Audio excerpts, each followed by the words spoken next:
January has been moving. So bad. It has been quite a time. I am just, I'm here. How's the 5 a.m. doing for you? It's going good. Yeah? Yeah. Think about last week. I was tired. Yeah? Thursday are my toughest days. Why are Thursdays tough days? Because it's like, it's not the last day, but it's next to the last day. Okay. Uh-huh. You got that mental thing, like, I want to quit, but like, no, let's go make it to the last day. I don't know why Thursday is like, I'll be tired. Then Friday I can do it because I'm not working out on Saturday. Oh, yeah. So it's like a motivation that keeps you pressing forward. Yeah. Welcome, everyone, to MTZ Overflow Podcast. I'm your host, Cassaundra Thorpe, and I'm here with my pastor, Marcus Allen Sr. You forgot my name? I was going to put something else in between, but I gave up. Oh, okay. I didn't forget. Okay. I can never forget your name. I know that's right. It's everywhere. It's on your cuffs. Cuts on your cufflinks. When? I'm just kidding. It's not. Not today. Not today, he said. Excuse me. Oh, gosh. Okay, so we're continuing in our sermon series, Setting the Course. We're in the last sermon of this series, and we are looking at Philippians 3:12 through 14. Yeah? True. Philippians is a letter that Paul is writing to the church in Philippi, right? Yeah. Yeah. I be knowing some stuff, okay? And Philippians the church in Philippi is one of the churches, this is where I may mess up.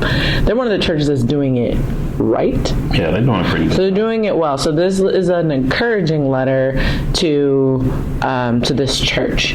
Can you give us a little bit more about why Paul is writing to this church, especially because they are doing well? Paul goes on, and the book of Acts talks about the missionary journeys in which Paul takes. And when he go on these journeys, he starts churches in some cities, and Philippi is one of them. And then this letter is one that he writes to this church.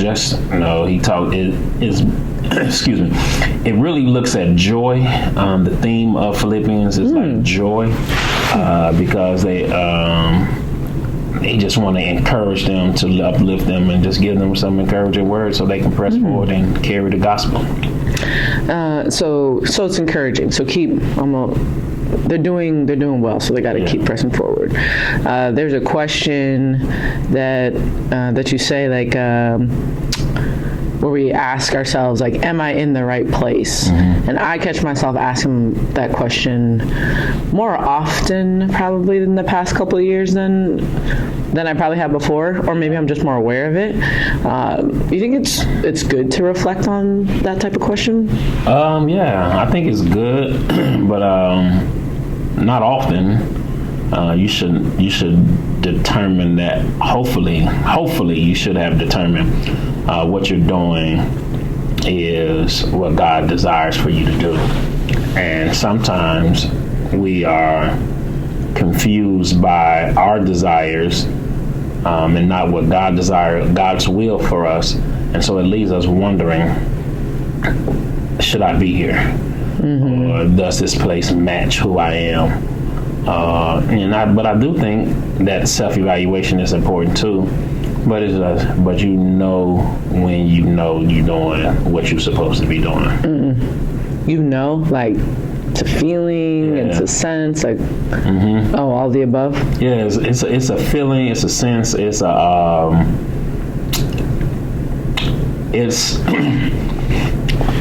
I say it this way: when things don't go well, your first option is not to leave.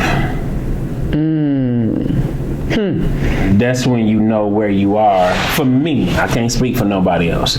That's when I know where I am is the place that God has placed me. Because if it's easy for me to leave, then it wasn't meant for me anyways. Okay. All right, so I'm going to take this a little bit out of the Bible, and we'll put it into in a relationship context. Okay. So what do you say to people who are like quick to leave a relationship because it's not going how they want? First evaluation is yourself. What are you doing? Everything right. I'm pretty sure you are.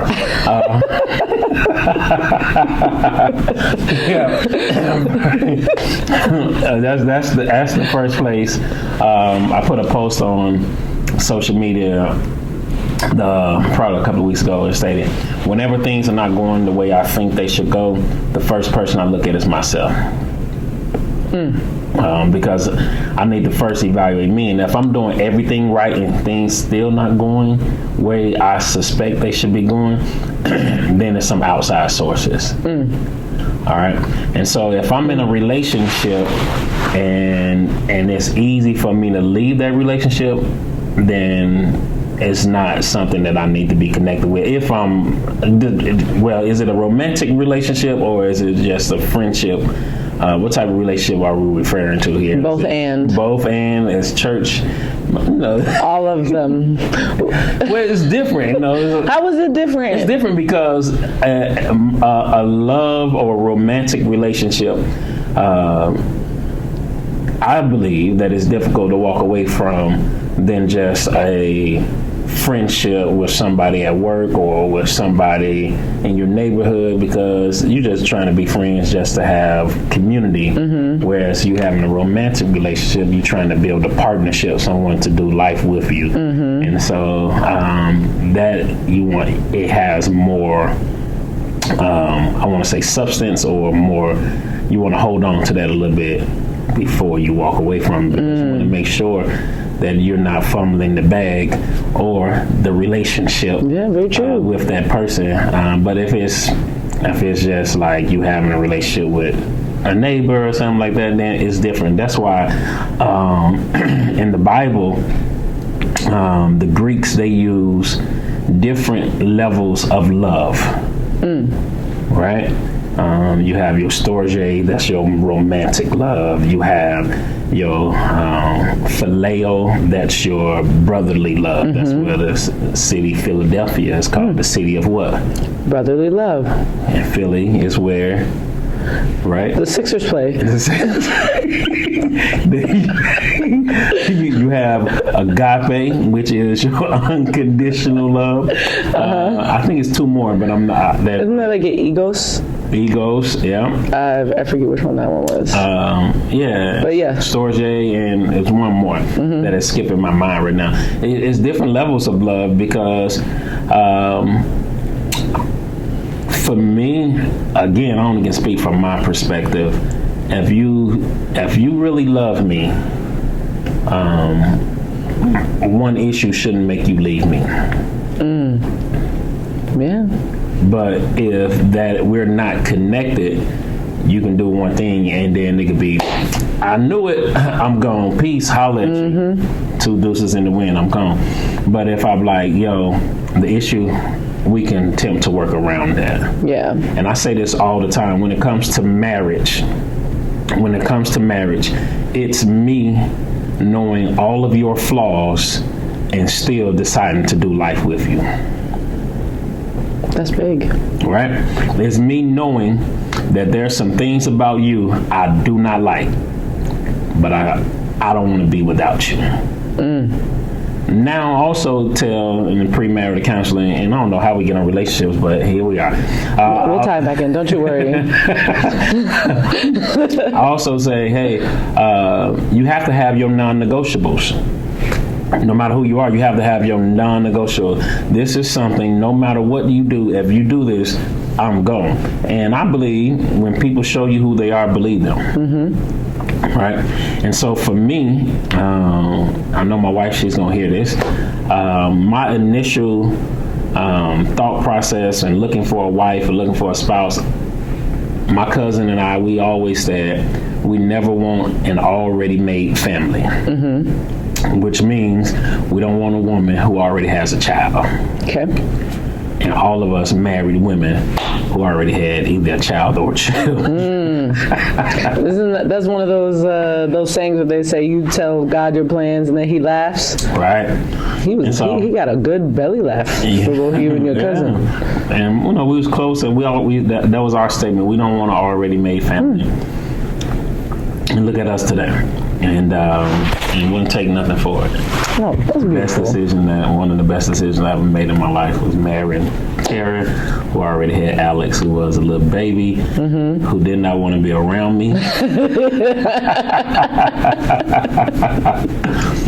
And I talk about it in my book. I Got Next, Pastoral Transition. And I talk about in my book that transition from in our house that we had to go through. And I knew when she started to call me dad that I had made that transition from Marcus to dad. Okay. In her eyes, you know what I'm saying? And I never told her to do it, but it was because of the love in which I showed her and the compassion and my attributes and love towards her that allow her to call me dad. And so that happens through transition. It happens through time.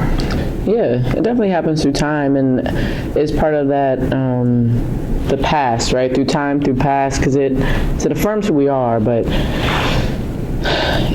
it's like, it's not the thing that gets us to where we're going, though, which is your first point. Yeah. Allow your past to affirm who you are, but not affect where you're going. That is so impactful to me. Of course, you wrote it. I wrote that because Paul says, not that I have already obtained or am I already perfected, but I press on that I may lay hold of that which Christ Jesus has also laid hold of me. Paul, it's like he downplays his abilities. He downplays all of his accomplishments, as to say, whatever happened back then, that it was good. This affirms who I am, but it's not going to affect where I'm going, which means it's not going to prevent me from keep trying or to keep doing things that are outside of the norm or outside of my abilities, but I'm going to keep trusting God even the more to do something great, right? Yeah. In my future, and something better than what he did in my past. And too often we put God in a box. We put limits on God. We attempt to hold what happened in the past, and it prevents us from trusting God to do something greater in the future or even in the present. Yeah, and sorry, were you gonna say something? No, go ahead. Well, great. So yeah, I agree. Like, I have put God in a box of, this is how you did it before. Just do that same thing one more time. Right. Do it again. And I believe that is my human brain of thinking of, that's what God can do. He can't do more than that, even though he can do more than that. I also think it has to do with, is it biblical? Where there's nothing new that's been created under the sun. Is that? Yeah. So then it's like God created it all. So like, what's new? Like what is going to be the new thing? It can be really hard to imagine like what that new thing could be. Right. And you can't be afraid of it. And I think that's oftentimes we were like, yo, we don't want nothing new because it's beyond or it's out of our comfort zone, or we can't see it. And so because it's not like what we're used to, we don't want it. Yeah. We don't want it, even though it may be at the same or greater impact than what we had in the past. Yeah. And so we were like, nah, I don't want that. I want it my way. I see that and I agree with that, because what happened to us before we don't want that to happen again. Like you even stated right here, some can't press forward because we remember the failures that caused us so much pain and the achievements that gave us comfort. Yeah. So there's so much pain that is associated with something that you're nervous to move forward. I'll give my own example. So my father passed away in 2018. Prior to that, I was on my little health journey. I was only working with 20 pounds at the time, and so I was moving, boom, boom, boom. I'm in the gym, I'm doing all this, I'm cooking my own food. Like it was this really big thing. Then he passes, and for the next, I'll just say for the rest of the year, it's probably a little bit longer than that, I was so nervous about getting back into a fitness routine because I thought something bad was going to happen. Wow. Like I was going to get back into the rhythm and then something bad was going to happen. And I mean, that year I had other deaths. My grandma passed before that. I had my teammate got diagnosed with cancer. She found out she had brain cancer while she was pregnant with her first child. Wow. I had 2 aunts that passed. So like I was just so nervous that if I started doing something like that again, someone else in my life was going to be impacted negatively. And I didn't for like 2 years. Wow. Maybe I played basketball every now and then, but that really kept me from moving forward. Yeah, that's and it's psychological because you working out wasn't the cause of somebody dying or something major happening, but it became a psychological thing for you. Paul says, "One thing I do, forgetting those things behind me and pressing towards things in front of me." And that sound like two things, right? Yeah. He said one thing, and I believe he says one thing because he's doing them at the same time. I'm forgetting, or I'm not allowing what's in my past to hinder what's in my future. So I'm laying aside what's behind, and I'm pushing forward to what's in front of me. And we, as I stated in the sermon, we find it difficult to press forward because, like you said, sometimes you tried and you failed. You applied for the job, you applied to the college, you shot your shot with your friend romantically, or they can see your face. Whoever. you tried and you failed, right? You pressed, but it didn't turn out like you wanted to turn out. You feel what I'm saying? Yes, I do. And that can cause you to say, I'm not trying anymore. Or you can be comfortable with your achievements, which means I got into school. And now that's all. That's it, right? I don't do the work. I don't get the grades. Yeah. Well, I got on the team and I'm not working out. You know what I'm saying? Because you achieved that already. And so those types of things will cause us not to press forward, as Paul is telling us to do in the text. And so for me, in stating this to the congregation, I never want us to get to a place where we're not moving forward because of the pain of the past, nor because of the achievements of the past. I don't want us to be satisfied with that. Because to me, there is always greater. Amen. No matter who we are, no matter how old we are, there is always greater. And if we're pressing forward, we're not allowing what's in the past to hinder us, but we allow it to affirm us, which means we can't throw away history. We shouldn't just throw away what's in the past, but we should allow what's in the past to be a foundation or a launching pad to where we're trying to press forward to in the future. Something to push off of, or something to keep us when we fall. You feel what I mean? Yeah. And so that's what I'm saying in the text. But sometimes people just, I tried it, it didn't work, I'm not trying it again. Or I tried it, it worked, and I don't want to try anything new. And so we can fall in those categories. But for me, as the pastor of the church, and in this message, I think it was pastoral to tell the people, hey, continue to go forward. Because we understand, hopefully people understand, whenever you stop moving, that's when you start to decay. We notice most people who live long are active. I would agree with that. Yeah. Because some people, I think TikTok's something. I'm watching one social media platform. You on TikTok? I love TikTok. You didn't know I was on TikTok? I did not know you were on TikTok. You need to follow me on TikTok. I'm not on TikTok. Oh my God, what type of person are you? Not a good one, apparently. I see. But you're not on TikTok? I'm not on TikTok. Oh my God. I have an account, but I closed it probably like a year and a half ago. You know millennials that stay on Instagram? Yeah, I'm not like against TikTok. I'm just not on it. That's pretty cool. That's a pretty cool place. I'll be honest, I can only manage one social media platform at a time. Like, you don't even have to post anything, just looking at the videos. That's what I do on Instagram. You post Well, I put on my story. A lot of stories, yeah. I do my story, but my grid is, the last time I posted on my grid was October. What my grid, I think my kids and wife got at me because they was like, yo, you post too much on your grid. I think I had like 2,600 posts. Oh, that's your grid. But what happens is, if I post something on Facebook, it go automatically to Instagram.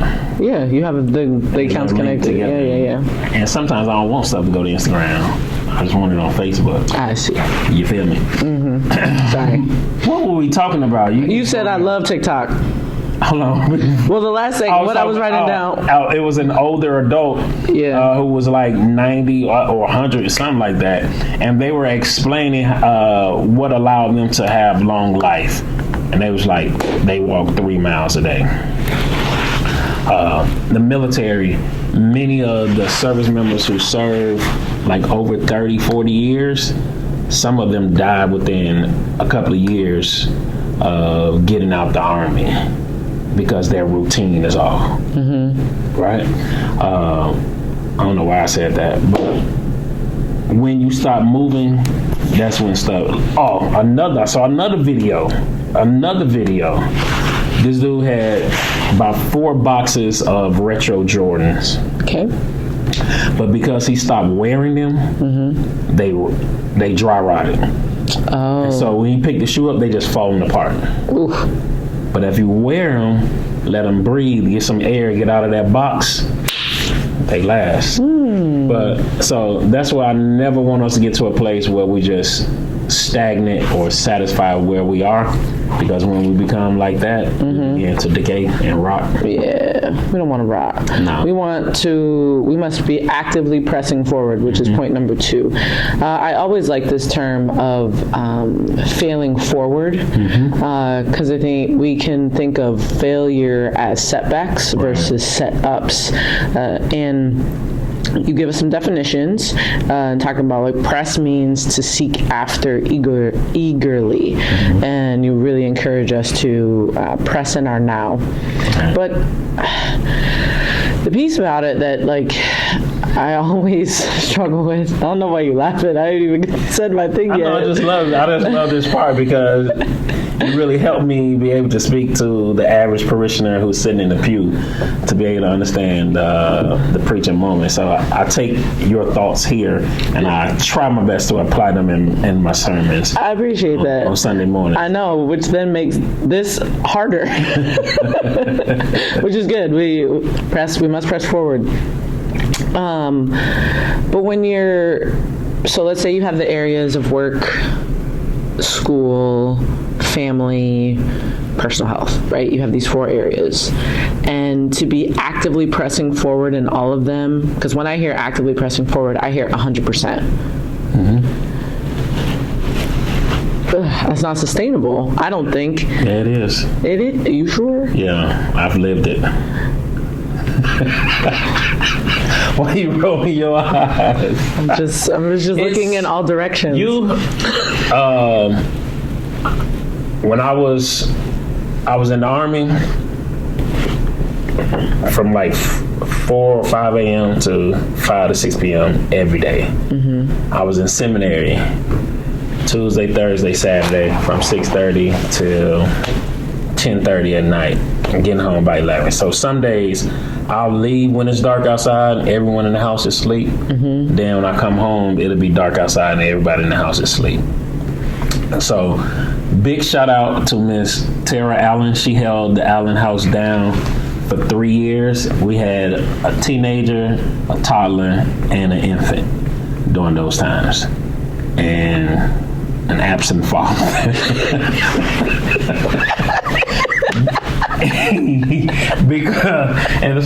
And I was the interim pastor of a church. And I looked at it and was like, yo, what can I quit?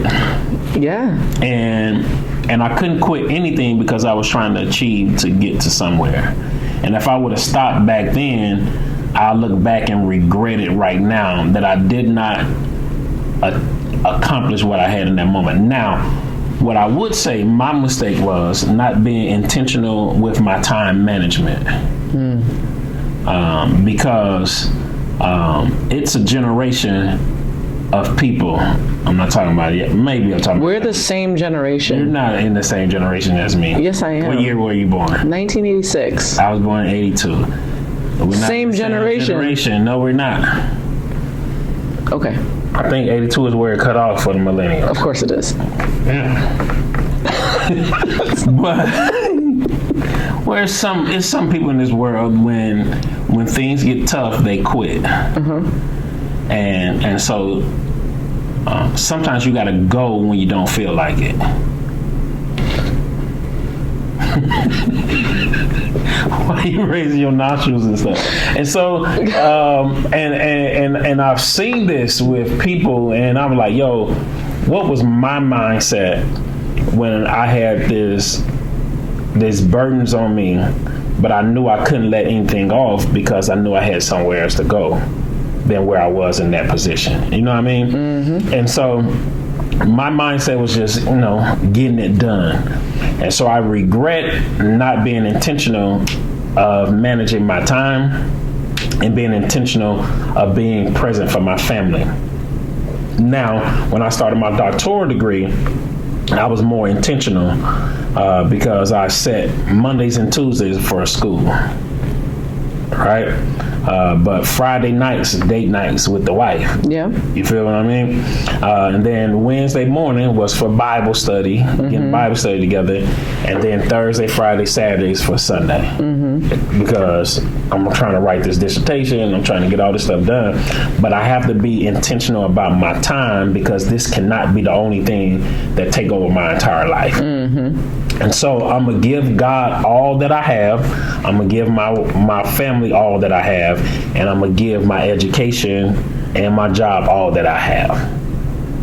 Right? I'm intentional about it, but I'm doing it. You're going to get all of me while I'm there. I see. You feel what I'm saying? But when it's time for something else, they going to get, like, while I'm in church work get all of me. When I get home, family gets all of me. Schoolwork, when it's time for schoolwork, it gets all of me. And because of that, I cannot just step aside or not allow, because if I mess up in one place, it's going to affect everything else. Yeah. Come on here, CT, you got me talking good. And that's just it, man. I mean, I'm not man, I'm sorry, young lady. Thank you. It's being intentional about your time and managing it appropriately. And when we fail to manage our time, I've discovered this when I was in school too. When I waited to the last minute to write a paper, I always submitted with multiple errors on it. But this was before Grammarly, that can check that stuff. It's very helpful. Many tools. New tools. That was before that. And so managing your time properly and saying, yo, I cannot allow, all of us have 24 hours in a day. And I can't look at someone else and be like, dang, how did they get that? And I'm too hesitant or trying to protect my peace so much. Those air quotes were firm. So much that I can't achieve my goals. Well, you know what I mean? Yeah, because that definitely puts a limit, right? Like you've already limited your intensity when you say like you need to protect your peace. But I do really like what you said about the space gives all of you. I think so many times we believe that we can multitask when research actually shows it's actually less effective. Right. Like we may think that we're accomplishing a lot, but we're only maybe like shifting it a little bit versus giving, if we were to give our full attention, it can go so much further. So you lose your creativeness when you're not giving something your full attention. And it I've noticed when I'm not giving something my full attention, I'm repeating things that I've done in the past when they're not effective in that present moment. Yeah. So I'm not creative enough to complete the task that's in front of me in a different and more tangible way. Yeah. That's good. I have a note here. You already preached this sermon, but you missed an alliteration. So your third point is reward for my pressing, and it should have been award for my pressing, because you have allow and actively. It should have been award. CT. Thank you. Yes. I appreciate that. I see that now. Yeah. Oh, I missed that. I was just again. Were you not giving your all? I don't know. When you gave us? Like, were you not focused? I tried my best, and I was like, "There's nothing I can do." Reward. God bless you. Good looking, CT. That's pretty good. Yes. Might be able to write my sermons from henceforth. Let's not put that on the docket. This is all you. This got you all over it. I can't be you. No. Okay, so there's an award for my reward for my pressing. So how do I see it, right? Like we already talked about the fact that God has something greater that I can't see, that I don't know. I just got to believe that. And I have an award. Whenever I run any race, I see the finish line. Whenever I'm it depends on how long the race is. I can look at a map. But you can't see it. I know where it is. But you on a map, you say it on a map, but you trust that map that much. The race outline map? Yes. Yeah, I would trust that. Cool. That, I'm at a tournament. I see the bracket. I know what I need to do in order to get to the championship game and to win. But you don't know what's going to happen in the I see the bracket. Okay, continue. And I know my skill set. Continue. I'm sorry. Like when you lost in that 3-on-3 tournament.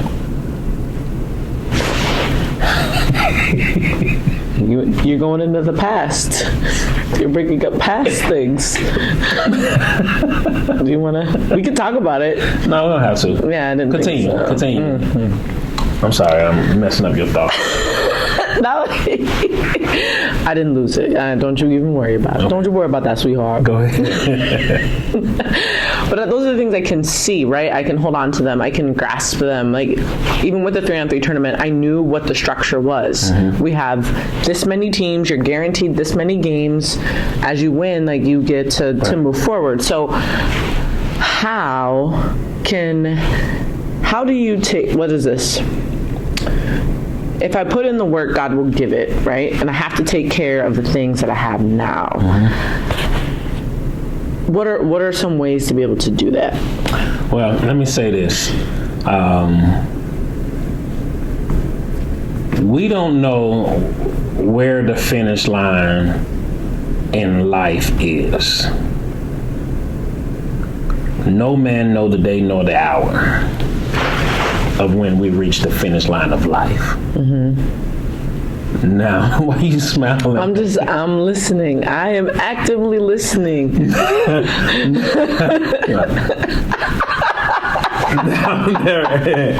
are checkpoints along the way. Yes. In most races, they have areas where you can get some water and get some rest after you decide to grab and cut, keep it going.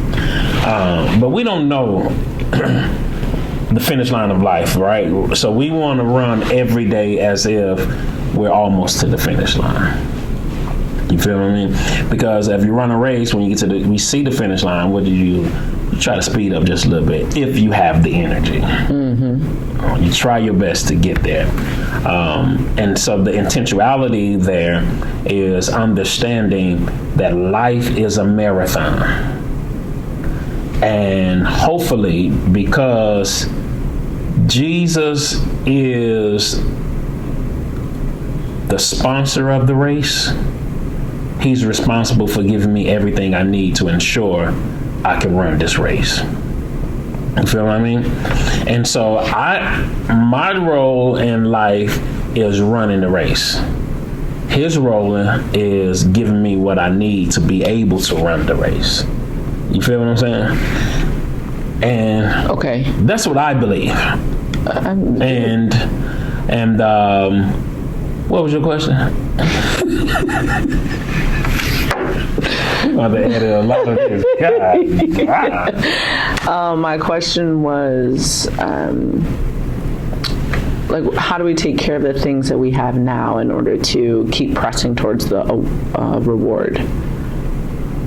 Yeah. And I think what you were getting towards is that we are responsible for running the race, but God will be the one who is giving us what we need in order to be able to do that, right? So at the beginning of the race, we get a bib, we get a map, we get a t-shirt, we get whatever the pins to put onto the bib, whatever other coupons from other aspects. And then along the way in the race, you get water breaks, you get chew breaks, you've got maybe a pacer, like a mile pacer that you're following or something like that. Like there's support along the way. And then at the end of the race, we are embraced. Someone is there with one of those, like a silver things to like keep your body heat, like from drastically dropping, and they're ready to embrace you with a banana at the end of your race, and that's the end of the race of life. I knew that's where you were going. That's good. I didn't know that. I forgot about seeing that on. I ain't never ran a marathon. The longest I ever ran was a 5K, or the Army make us run like a lot of Ks without getting awarded. But my coach made me run through the woods lap once, like all of us. We play indoor sports.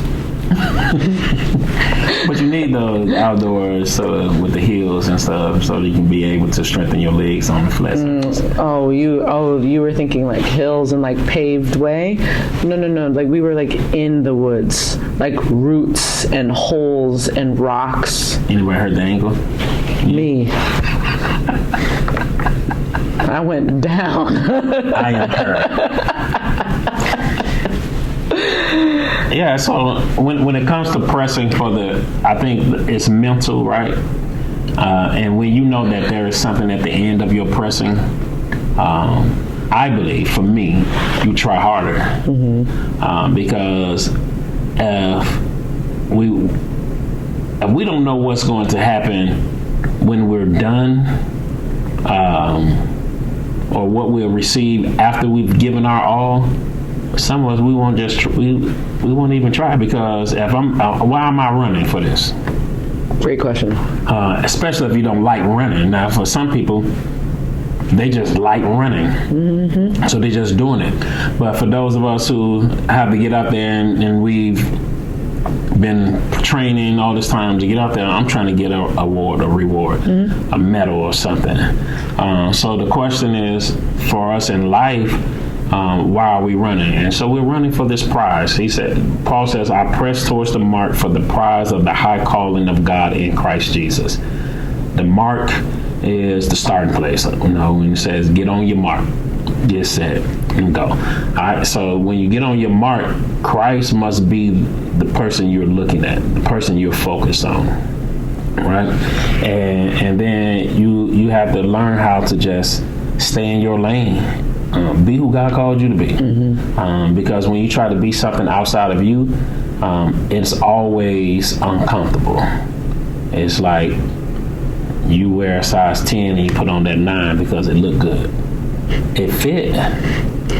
More so you can put your foot in it. You put your foot in it, but it hurts to walk. Yeah. it's painful. And a lot of us, we're in some positions where we're able to get in, but it's painful for us to be there. Right? And so that happened, and when we're outside of our lane, we're outside of what God has called us to do or who God has called us to be. Paul says, I press towards the mark, meaning I look to Jesus, who is the example of how to run this race. And the prize for this race is the crown of life. All right, and as I was talking about, this life that we live is a marathon, and we cannot see the finish line. And most marathons, you can't see it unless it's like, your starting point is your ending point.